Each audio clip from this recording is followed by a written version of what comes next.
When building out applications, one of the most common things that you need to do is fetch data. And when working with Knux 3, it comes with two composables and a built-in library to handle data fetching seamlessly. However, chances are if you're watching this video, you might be a bit confused, as I was, on which one of these methods you should use to properly fetch data inside of your Knux 3 application. So in this video, we're going to explore these two composables and learn how to use them correctly.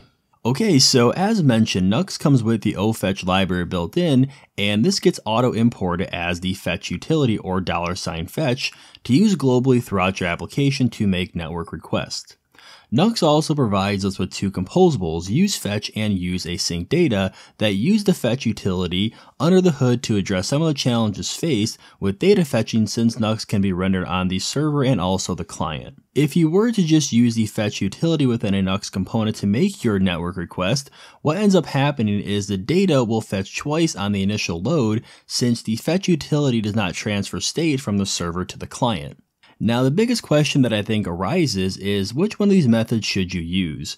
And that is going to determine based on the type of request you're making or the current situation that you have within your application.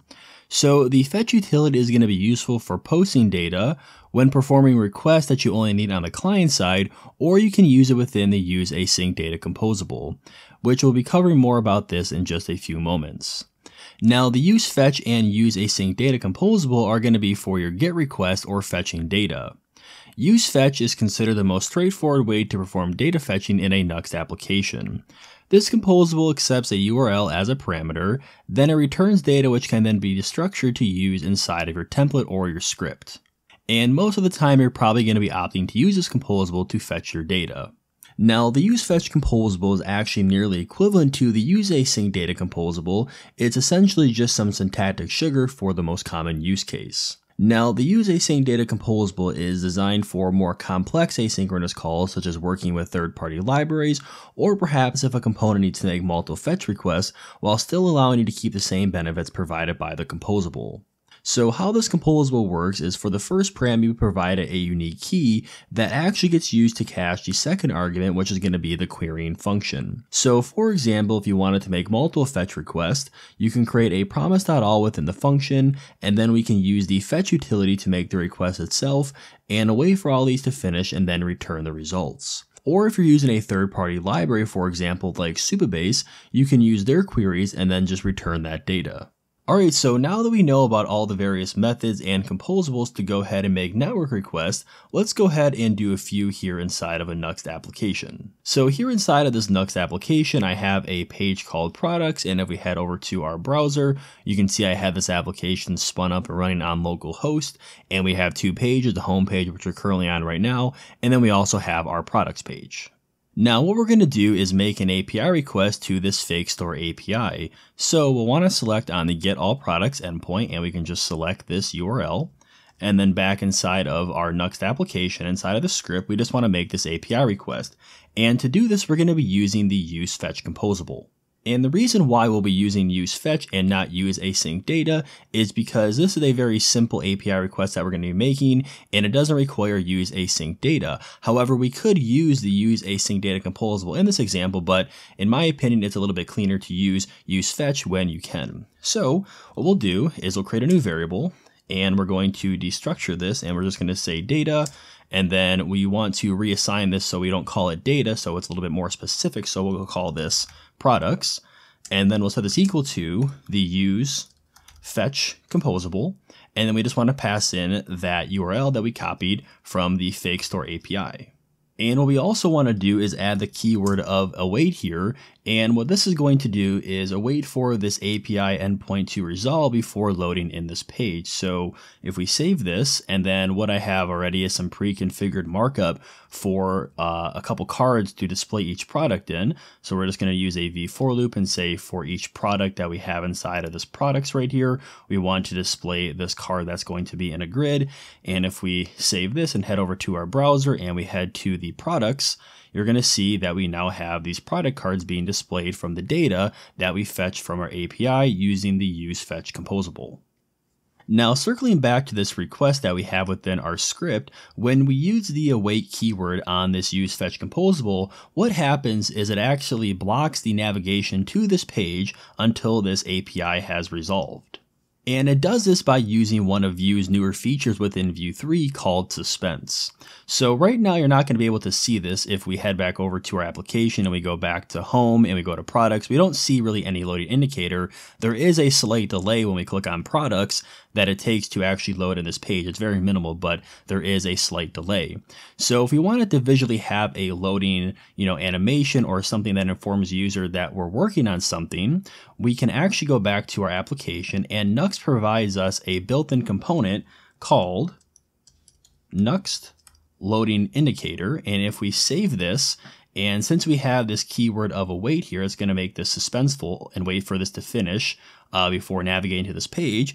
And if we go back to our browser or the application and we now select on products, you can see that we have this nice loading animation that's going to, inform the user that something's happening while that data is waiting to resolve.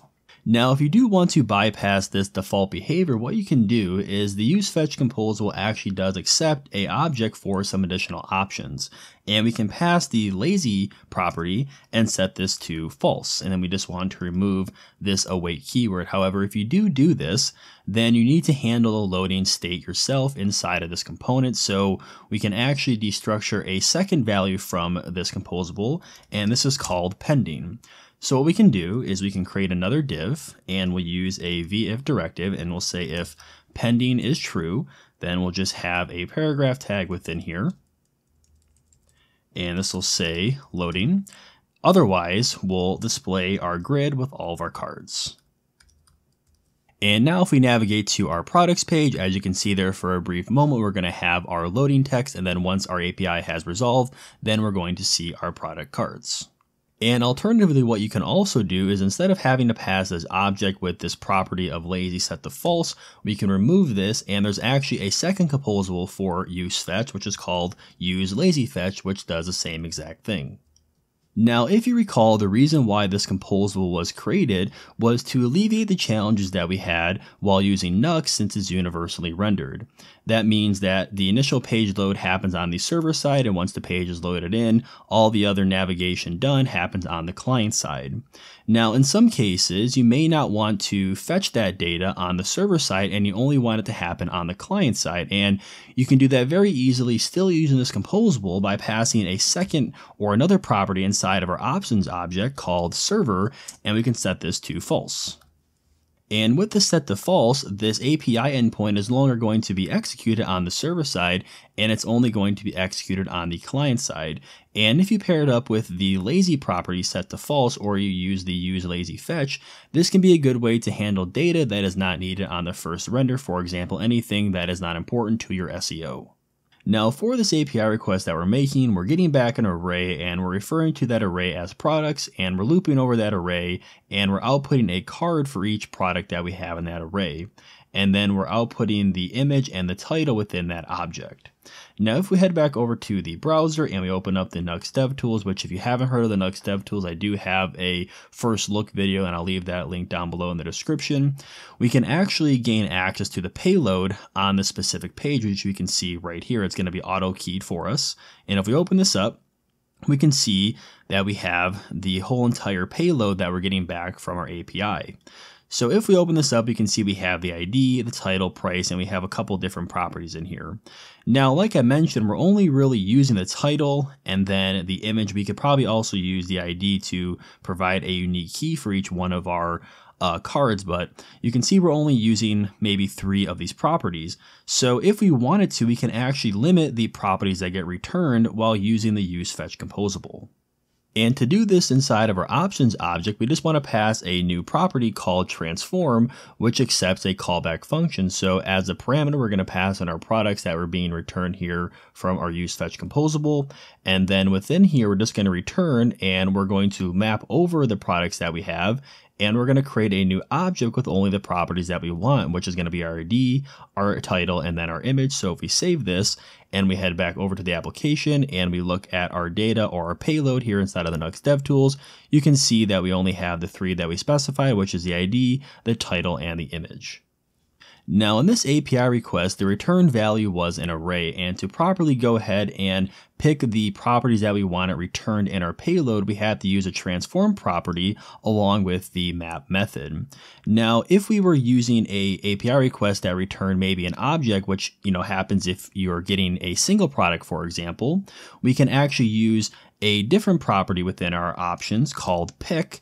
And this is an array, and we can pass in the properties that we want to be inside of our return payload. So again, we can say the ID, we can say the image, and then also our title. So now if we save this and we head back over to our application, you can see that our application is going to look a little bit weird, but if we do a refresh, and we can open up our payload, and as you can see, we have those 3 properties that we requested. So if the API request that you're making returns an object, you can use the pick property like this.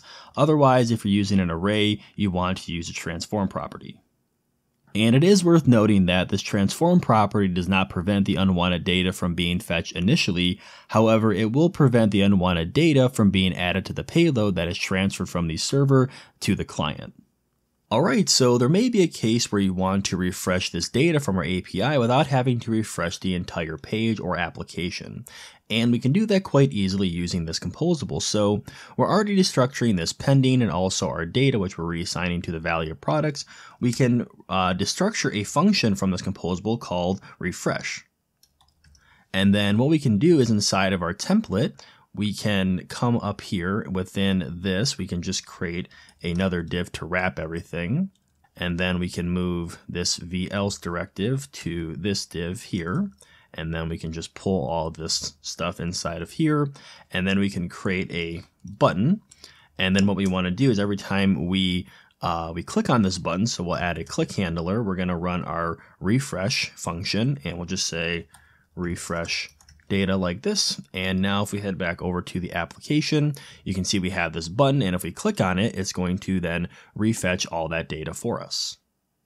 Okay, so we took a look at some of the more common use cases you may need to utilize while fetching data using the useFetch composable. So what I want to show you now is an example of fetching data using the useAsync data composable. So maybe instead of just wanting to make one request to our API, we want to make 2 requests to a separate endpoint.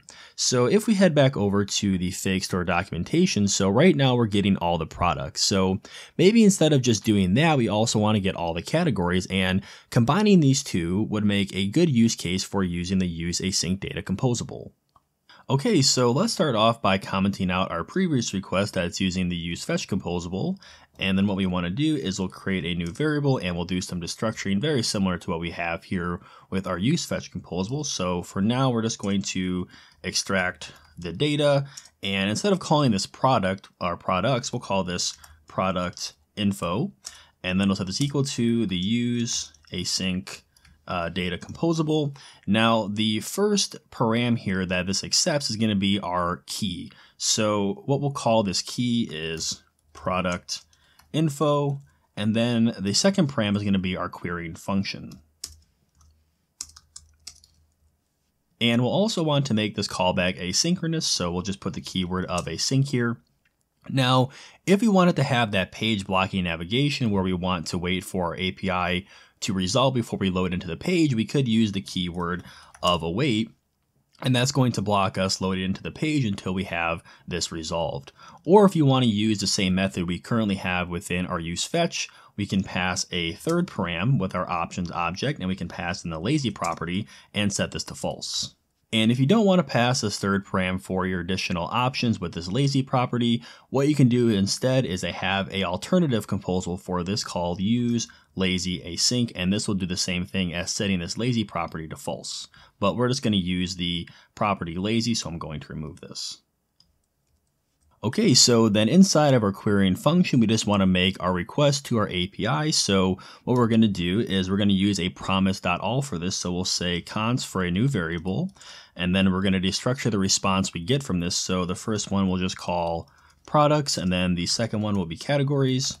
And then we'll set this equal to a new promise.all. And then within here, we're going to have our array, and I spelled this wrong, so it's spelled categories, right? So inside of this promise.all array, what we want to use is that global import of fetch. So we'll say $fetch, and then we're going to pass in the URL that we want to make our API call to. So the first one's going to be our product. So we'll just copy this. And then the second one's going to be that categories endpoint. So let's head back over and we'll recopy this.